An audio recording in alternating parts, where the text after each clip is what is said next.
ज्योतिरादित्य सिंधिया छुटभैया नेता, तोप होते तो हारते नहीं। कमलनाथ ने ज्योतिरादित्य सिंधिया पर बोला तीखा हमला। जो खुद चुनाव नहीं जीत सकते वो दूसरों को कैसे जिताएंगे। मध्य प्रदेश में कांग्रेस का मुकाबला बीजेपी के संगठन से। कमलनाथ का दावा 10 महीने बाद सत्ता में आ रही है कांग्रेस। विधानसभा चुनाव जैसे जैसे करीब आ रहे हैं, कांग्रेस नेताओं के बयान तीखे होते जा रहे हैं। कमलनाथ अधिकारियों को सीधे चेतावनी दे रहे हैं कि सिर्फ 8 से 10 महीने का और इंतजार है, उसके बाद कांग्रेस की सरकार आएगी। एक एक को देख लिया जाएगा, जो आज गड़बड़ी कर रहे हैं उन्हें सबक सिखा दिया जाएगा। कमलनाथ अधिकारियों को धमकी देने वाले अंदाज में कह रहे हैं कि वो सत्ता पक्ष के इशारे पर काम ना करें, अपना दिमाग लगाएं। कमलनाथ प्रशासन पर निशाना साध रहे हैं, सरकार पर निशाना साध रहे हैं। शिवराज को लेकर उनका रुख नरम बना हुआ है, लेकिन सिंधिया पर वो जमकर निशाना साध रहे हैं। टीकमगढ़ में कमलनाथ से सवाल हुआ कि सिंधिया का ग्वालियर और बुंदेलखंड में अच्छा प्रभाव है। जब तक वो कांग्रेस में थे तब तक कांग्रेस को इसका लाभ मिलता था, लेकिन अब सिंधिया बीजेपी में चले गए हैं तो कांग्रेस को नुकसान हो सकता है। सवाल सिंधिया को लेकर हुआ तो कमलनाथ ने तीखा जवाब देते हुए सिंधिया को बड़ा नेता मानने से ही इंकार कर दिया। कमलनाथ ने कहा कि सिंधिया कोई बड़े नेता नहीं है, वो कोई तोप नहीं है जिससे हम डरें। सिंधिया अगर तोप ही होते तो वो खुद गुना से चुनाव नहीं हारते। जो लोग खुद ही नहीं जीत पाते वो हमें चुनौती क्या देंगे। सिंधिया अगर इतने ही बड़े नेता होते तो ग्वालियर और मुरैना में बीजेपी का मेयर ही जिताकर दिखा देते।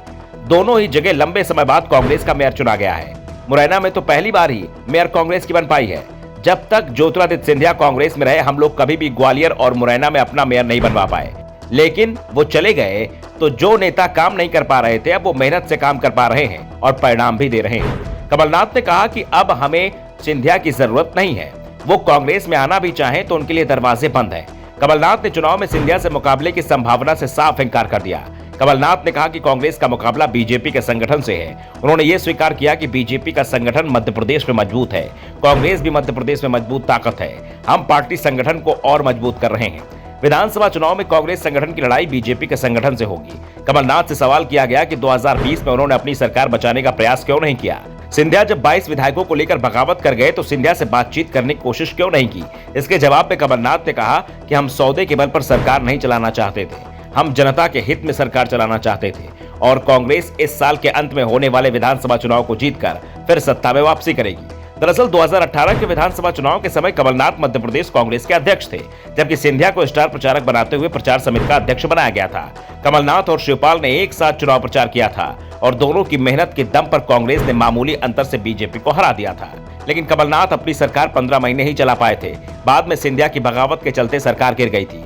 मध्य प्रदेश के सीडी कांड को लेकर कमलनाथ ने कहा कि जब वो सीएम थे तो उस समय उनके सामने सीडी आई थी, लेकिन हमने इसे सार्वजनिक करने से इंकार कर दिया था, क्योंकि हमारा मानना था कि पहले ये तय हो जाए कि सीडी सही है या फिर उसे एडिट कर बनाया गया है। हम नहीं चाहते थे किसी की बदनामी हो, इसलिए हमने पुलिस अधिकारियों को इस पूरे मामले की जांच के आदेश दिए थे।